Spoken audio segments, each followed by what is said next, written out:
Okay, good morning, good afternoon, good evening to all of you. Welcome to Data Blitz Session F of this year's IRP conference. We have another great set of talks lined up for you. Just to let you know, we have 7 talks today instead of 8. Unfortunately, due to a family emergency, Professor Jensen Campbell won't be able to present presentation F5. So we will have a little extra time at the end for Q&A. Each talk will last for 4 minutes. We'll have all the talks one after another. And if you have any questions that you'd like us to ask the speakers, please direct message Nick, and I'll be happy to read out those questions at the end of the session. Okay, so without further ado, I would like to introduce our first presentation, which is on the role of self-perceived prejudice and discrimination in subjective well-being and self-esteem, a network analyst approach. All right, I can go ahead and share my screen now. Thanks for the introduction. My name is Annalisa Meyer. I'm an incoming PhD student at the CUNY Graduate Center, and today I'll be discussing some research with my colleagues regarding the role of SPPD in self-esteem. So I'll go ahead and get started. Okay, so it might not be surprising to know that the consequences of prejudice and discrimination are steep. Most importantly, negative outcomes associated with prejudice and discrimination can be exacerbated by stigmatized identities. Therefore, I'm interested in understanding to what extent do negative outcomes, such as low self-esteem, differ for members of low status groups compared to members of high status groups. Using network analysis, my colleagues and I examined the difference between high and low status group members' network structure as they relate to SPPD in order to illuminate how these outcomes vary by group status. To test this, we invited Brazilian community members to complete an online survey via social media on platforms such as Facebook and Twitter, as well as via email. They completed demographic questions to indicate the group to which they most identified with. Some of these options include categories like white people, bisexual, and/or poor. They also completed other measures, including the SPPD scale, which contains 4 items that are related to a person's subjective perception of being a victim of prejudice and discrimination because of their group status. Do note that we assign participants to high or low status groups a posteriori based on the group participants most identified with. For the sake of time, I'm happy to share more info about this assignment during the Q&A session, but for right now, you can just get a gist of what we're talking about. We're also working on getting our materials posted to the Open Science Framework, so keep an eye out for that soon. What did we find? As predicted in our low status group to the left here, SPPD had a higher explanatory power over self-esteem specifically compared to our high status group on the right. Because we're seeing lower self-esteem among low status group members in response to SPPD, we believe it might be beneficial to account for group status among our participants, especially when crafting psychological interventions to mitigate the negative effects of prejudice and discrimination. This is particularly important when our participants hold multiple stigmatized identities. For instance, an intersectional assessment of SPPD's role in self-esteem is needed. Given our findings, we might also consider how our unique social identities can either exacerbate or buffer against negative events, including acts of prejudice and discrimination. I'd like to go ahead and say thank you so much for having me. I have some of the findings summarized on this slide, and I'm looking forward to the Q&A session. I also welcome you to email me to learn more about our analyses, ask questions, or simply provide your reflections on the findings presented today. I'm also open to feedback so I can improve future presentations. My email and Twitter handle are here, so feel free to get in contact with me. Thanks again for this opportunity to present my research.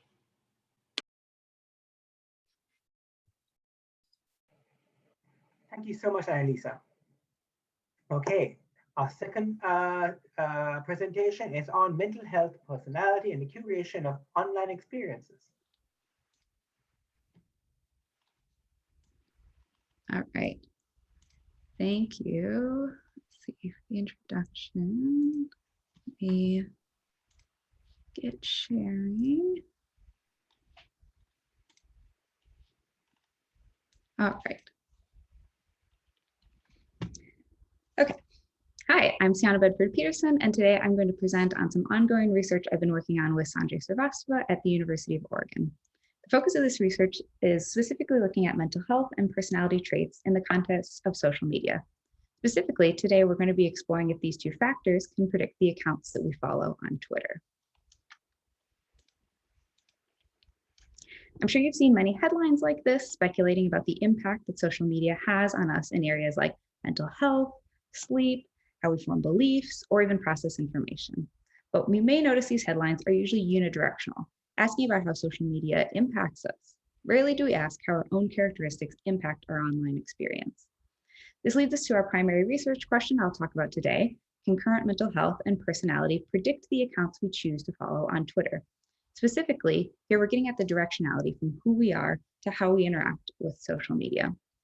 While the primary focus of this study was mental health, we're also going to look at this relationship in regards to personality traits, positive and negative affect, and life satisfaction.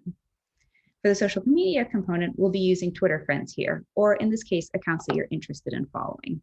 This is a behavioral measure that is less publicly highlighted on the platform, so we think it's a good choice as it's less subject to self-monitoring and therefore a more accurate reflection of our interests and who we are. For our actual research design, we'll set this up as sort of an experimental design, gathering characteristic information from participants first and then asking them to make some decisions about who they would like to follow on Twitter. This allows us to test directionality from characteristic to account interest. To do this, we surveyed 196 undergraduate students from the University of Oregon. We asked that they be active Twitter users so that they were familiar with the platform and making decisions about following accounts. We measured anxiety, depression, anger using the PROMIS questionnaire, and PTSD using the TSQ, or the trauma screening questionnaire. These are short measures that ask about feelings in the past 7 days, so they're really getting at current mental health here. For our analyses, these were combined into one general mental health measure, which we'll call a general pathology factor. Participants took the BFI plus honesty and propriety measure to assess personality traits, the SPAN for positive and negative affect, and the SWILS for satisfaction with life. Next, participants saw 100 screenshots of Twitter profiles. They could scroll through them, see the last 3 to 5 tweets from that account, and then we asked them how interested they were in following that account on a scale of 1 from 4 to not that interested, not at all interested, to very interested. They could also choose to skip the account. These accounts were taken from a previous naturalistic study, Costello et al. 2020, where they took actual accounts from the group participants that they had already followed and found the accounts that were most positively and negatively correlated with our general pathology metric. Because these were accounts participants already followed, we could only look at general correlation. So here we'll be looking at these accounts to examine directionality, in addition to generalize some of those results. We've also collected a bunch of characteristics through the survey. So now we've collected these characteristics, asked people to make choices on Twitter about who they would like to follow. So our results, to assess our big question, do different characteristics predict who you follow on Twitter, in our case measured by Twitter account interest? We primarily use correlation, ordinary least squares regression to assess this. The account interest metric is an average of participants' interest scores from the 100 accounts that they viewed over the experiment. Though these are displayed in one chart here, each characteristic was run as a singular predictor in our models. We did run this a lot of other ways, but today I'm just going to focus on the single characteristic models due to our short time. General pathology was our main variable of interest here, and we can see the correlation of 0.2 with pathology being a significant predictor of account interest. Additionally, we looked at our general pathology factor using the data-driven methods of random forest and principal components regression. I don't have those listed on here, but we looked at them to see if we could improve predictive accuracy. So for general pathology, we saw R increase to 0.26 for principal components regression and 0.33 for random forest.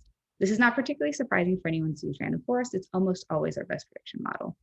Taking a look at additional measures we collected, the ones bolded are significant predictors of account interest. So we see agreeableness, neuroticism, openness, honesty, negative affect, and SWILS are all individually significant predictors of account participants were interested in following. So to wrap it up with our short time today, there's a lot of individual predictors here that we can use to predict account interest. And to take a step back to our larger goal of better understanding our complex relationship with social media, we see evidence here that the accounts we follow on Twitter are a sort of behavioral residue of mental health, personality, and other components that make up who we are. Thanks.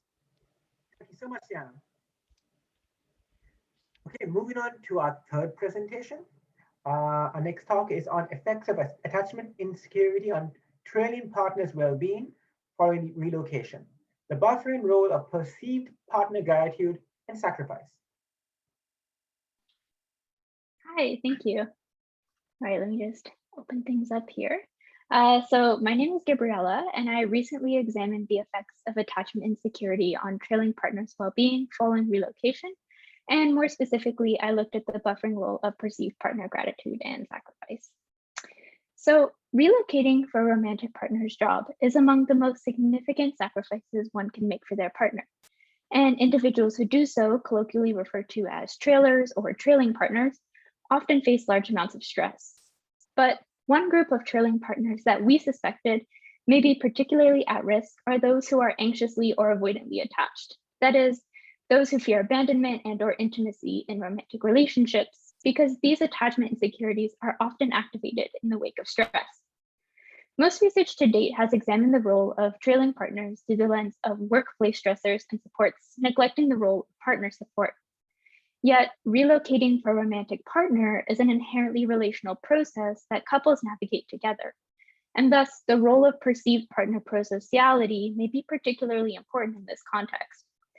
This led us to investigate whether perceived partner prosociality, so specifically in our case, we looked at gratitude and sacrifice behaviors, could buffer or attenuate some of the negative effects of attachment insecurity on relationship quality among people who had recently relocated for their romantic partner's job or schooling. To investigate this, we sampled 230 trailers who, as I mentioned, had recently relocated for their romantic partner's job or schooling within the past year. And these trailers were primarily white, heterosexual, and originated from various Western countries.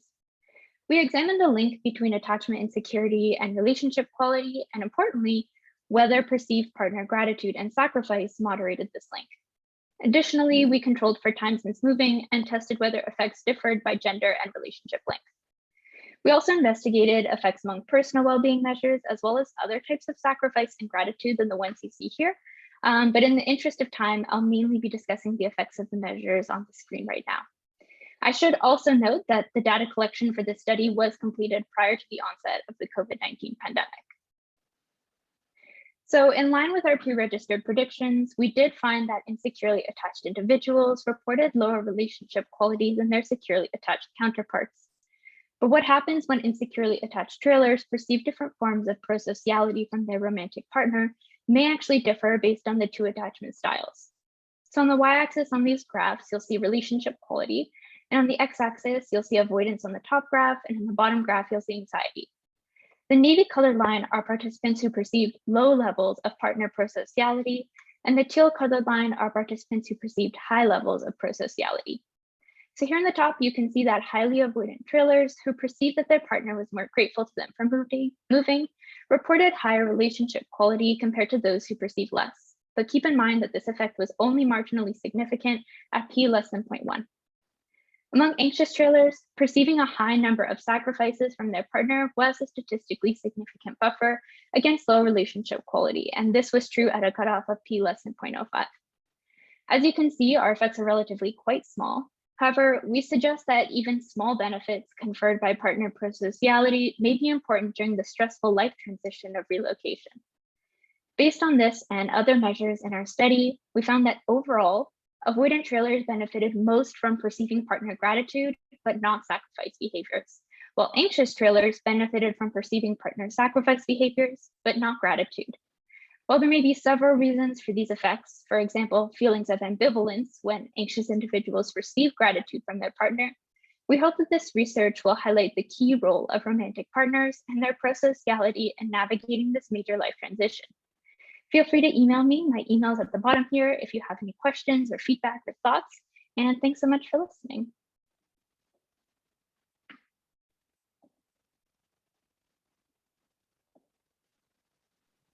Thank you so much, Gabriella. That presentation was exactly on time. Okay, moving on to our fourth presentation. The topic is, do correlational facilities correct our youth? Effects of incarceration on personality development.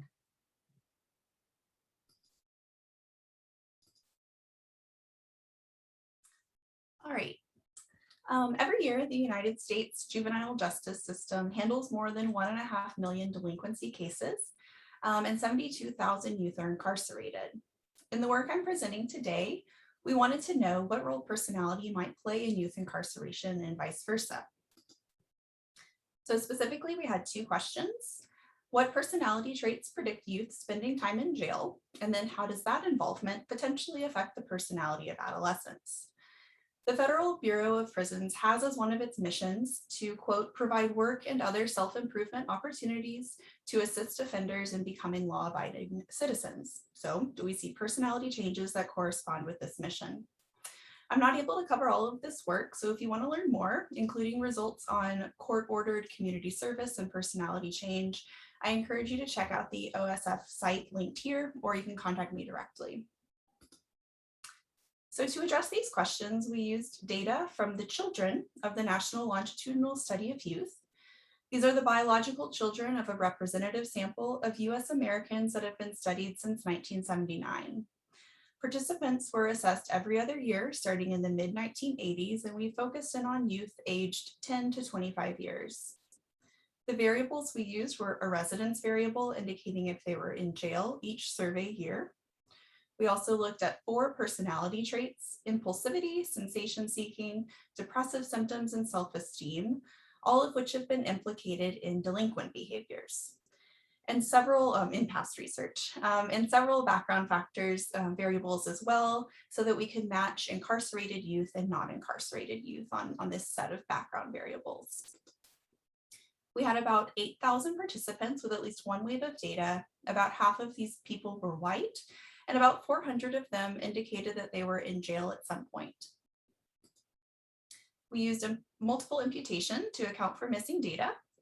We then used propensity score weighting to match individuals from treatment, here the incarceration, and control groups, so here no contact, by balancing on them on a set of covariates, a quite large set of covariates. This doesn't allow us to get at causality, but because of ethics of random assignment in this situation, we obviously couldn't assign folks to incarceration. So it's just trying to control as many of those underlying factors as possible. And then we used multi-level growth curve modeling to examine changes in personality. So first, does personality predict incarceration? Across the top are the 4 traits, and along the y-axis, you'll see the odds ratios. So in the weighted model, higher sensation seeking, higher impulsivity, and higher depressive symptoms predicted greater likelihood of incarceration. Lower self-esteem, which is often linked with more delinquent behaviors, though, was not predictive of incarceration in our data. Next is incarceration associated with personality development. So here are the between group personality change results. Across the top, you'll see our 4 traits again. And across the bottom, you'll see the 2 groups for each trait. So incarceration and no contact for each of those traits. Along the y-axis then are our slope estimates. So both groups they experienced change across all 4 traits. So they all increased on sensation seeking, decreased on impulsivity, decreased on depressive symptoms, and increased on self-esteem. However, there were some group differences. So incarcerated youth, they decreased less on impulsivity, so kind of a stunted maturation.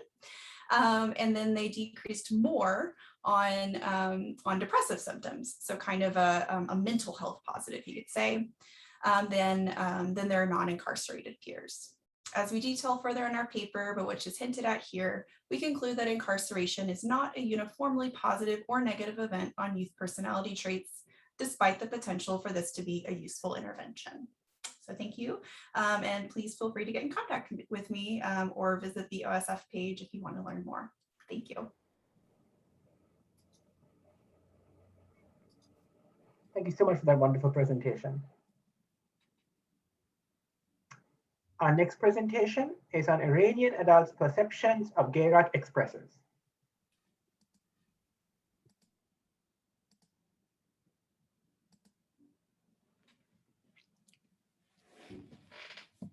Thank you.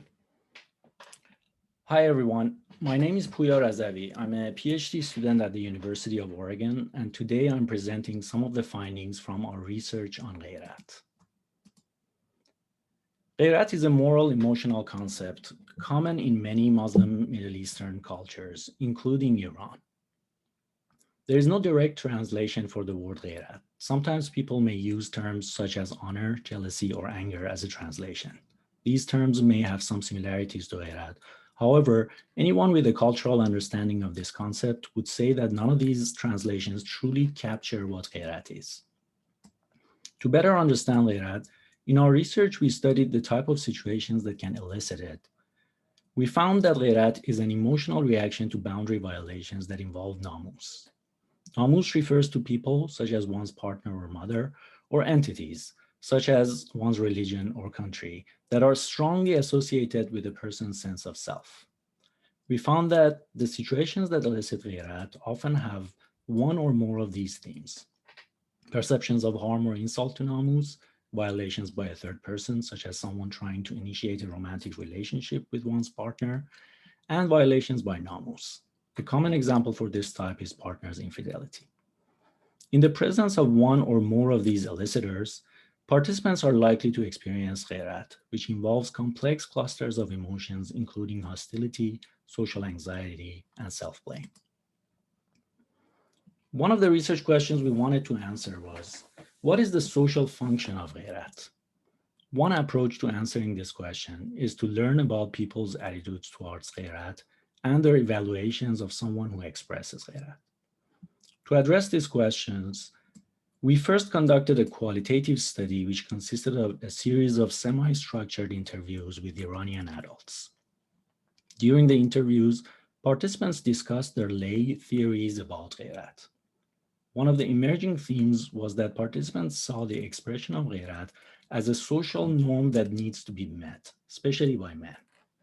Male participants were conscious about the impression that expressing gayrat might leave on others and would sometimes upregulate their emotional reaction in order to meet societal expectations or to save face.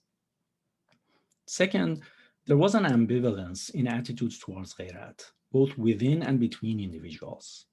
The attitudes participants expressed about gayrat was not uniformly positive or negative. To further investigate this theme, we conducted a pre-registered experiment where we examined Iranian adults' judgments of a person who expresses gayrat when it is expected. We found that perceptions of gayrat expressors consist of both positive and negative evaluations. For example, gayrat expressors, compared to those who don't express gayrat, are perceived as both warmer and more obstinate. Furthermore, results indicated that these evaluations are moderated by the expressor's gender. Men receive stronger positive character judgments when they express gayrat, but women receive stronger negative evaluations when they express gayrat. Importantly, a man who expresses gayrat is perceived as a more desirable person to affiliate with, whereas the opposite effect is observed for women. Overall, these findings suggest that expressing gayrat, despite its negative valence, serves an affiliative function in the Iranian culture. This highlights the need for a more nuanced theoretical framework of honor-related emotions and their social function, one that goes beyond the current focus on hostility and retaliation. Thank you for listening to my presentation.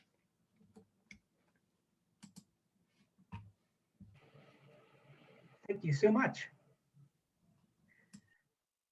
Okay, our next presentation is Not All Punishers Care About Unfairness, examining the role of anger and psychopathy on costly punishment.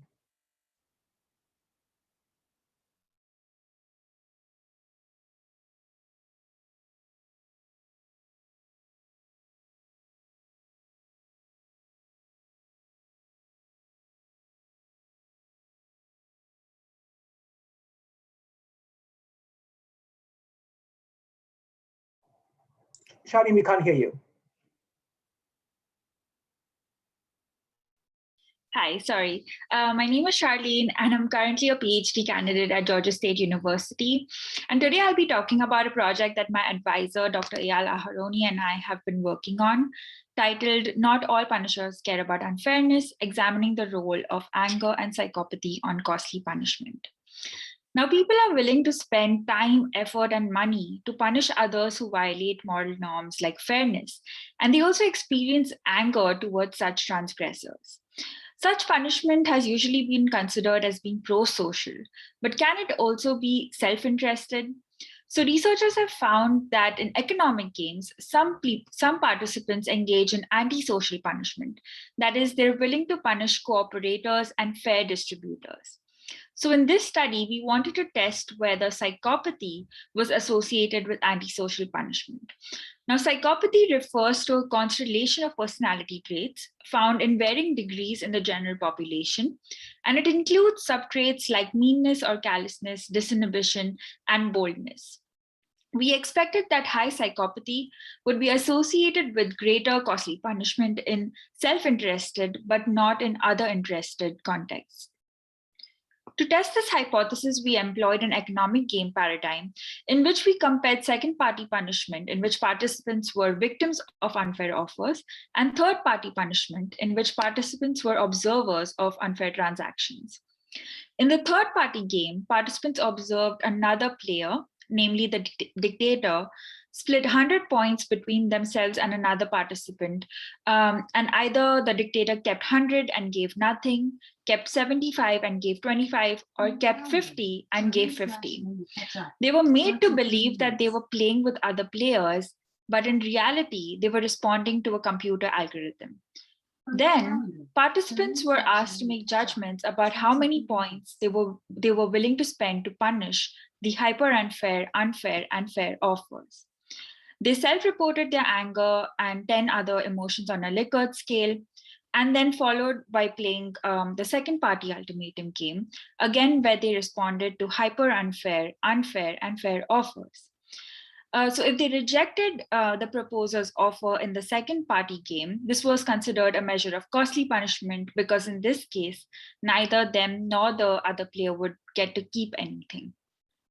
We measured psychopathy using the Triarchic Psychopathy questionnaire, and we measured moral values and other demographic questions were asked to participants.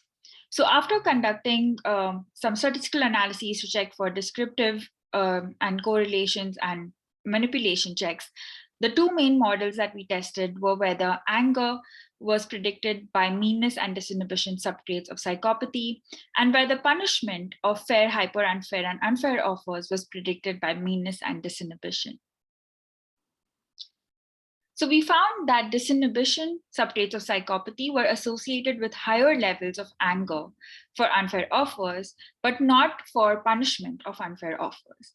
We found that meanness was associated with greater anger and higher punishment of fair offers in the second party game. And therefore, context matters, that is, whether something was fair or unfair determined how psychopathy motivated punishment.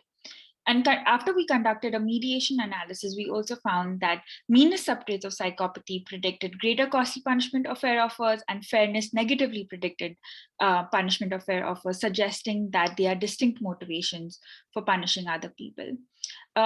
So that's all for my talk today. Please feel free to contact me using my email or Twitter handle, and I'll be happy to hear from you about any comments or questions that you have.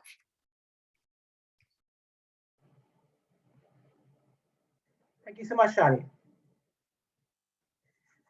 Okay, last but not least, we have psychometric evaluation of a Big 5 personality state scale for intensive longitudinal studies. Thanks. Hi, my name is Whitney Ringwald, and I'm going to give you just a taste of results from our study here, but I encourage you to check out the preprint if you're interested in more detailed results, because there's quite a lot. So a comprehensive model of personality must account for differences both between person or personality traits, as well as how personality expression varies depending on the situation or these within person state level processes. Increasingly, researchers are using intensive longitudinal designs like EMA or daily diaries to take repeated measures of personality states, which allows for studying within and between person levels. But despite this interest, there's yet to be really a thorough psychometric evaluation of the state scales used in this work. So the purpose of this study was to assess the structure, reliability, and validity of one of these scales, like those used much in the published research. So for this study, we looked at 3 independent samples, and they completed the same daily personality state measures each evening for about 7 to 10 days, as well as a baseline measure of personality. Personality states were assessed with 20 bipolar adjective scales, with 4 intended to assess each trait, as shown there. So for example, participants would indicate the extent to which bold describes me extremely well to timid describes me extremely well in the past day. And at each daily survey, they also rated their affect, energy, loneliness, stress, and whether or not they engaged in a range of behaviors like alcohol or exercising in the past day. So first, we evaluated the empirical structure of the state scale using 2-level EFAs. For these analyses, we pooled the samples to maximize power. The best fitting model had 5 factors at both within and between person levels. So the structure at the between person level is how the scales covary from person to person. It had almost all the expected loadings. The structure at the within person level corresponds to how states covary from day to day and had some unexpected loadings. Next, we calculated scale scores. Scale reliability was pretty good at the between person level, but moderate to poor at the within person level. This isn't unique to this scale, as within person variance tends to be less reliable, in part because it includes error variance. Next, we look at correlations between established cross-sectional trait measures administered at baseline with average personality states at both levels. So one sample was administered the BFI and another was given the NEO. The highest correlations were between corresponding traits, showing good convergent validity. But at the same time, there's some pretty strong cross-trait correlations, which suggested not great discriminative validity. Finally, we evaluated the construct validity by looking at the personality state scales correlations with the daily affect and behavior variables. Qualitatively, the associations made good theoretical sense, and we found some pretty interesting things, which you can check out in the paper. But to quantitatively determine whether the scales were capturing the same nomological net as these established global trait measures, we looked at vector correlations. So in these analyses, we look at the whole vector correlations with the NEO or BFI and external variables, and the vector correlations between the state scales and those same external variables, then correlate those vectors of correlations, and the resulting vector correlation tells us how similar the nomological nets are between these 2 constructs. So there's 2 correlations there. The first one is for the BFI, and the second is for the NEO. The nomological nets were very similar at both levels. The exceptions were within person agreeableness and openness, which had nomological nets that were not significantly similar to their global trait counterparts. So our study provides initial support for the validity of a personality state scales, but it also underscores the need for more psychometric work before they can really fulfill their promise of advancing personality science. Thank you.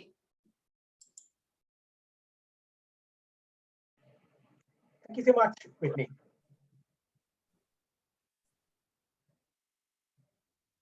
So we've had 7 great talks, and we have around 7.5 minutes for questions. So unfortunately, Nick had to step out to set up our next session. I have not received any questions over the chat. So if any of you have a question for any of our speakers, please feel free to raise your hand and you can ask your question directly.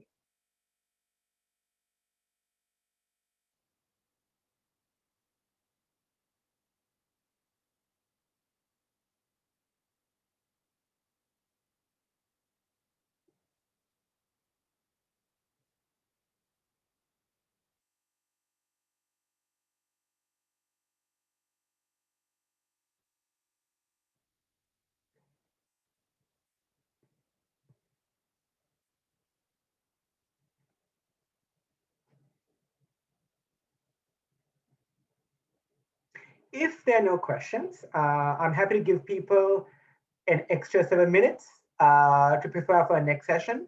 Thank you all so much for attending today's Blitz session. Thank you again to our wonderful speakers and to a great set of talks. And I hope to see you at our next session. Thank you all so much.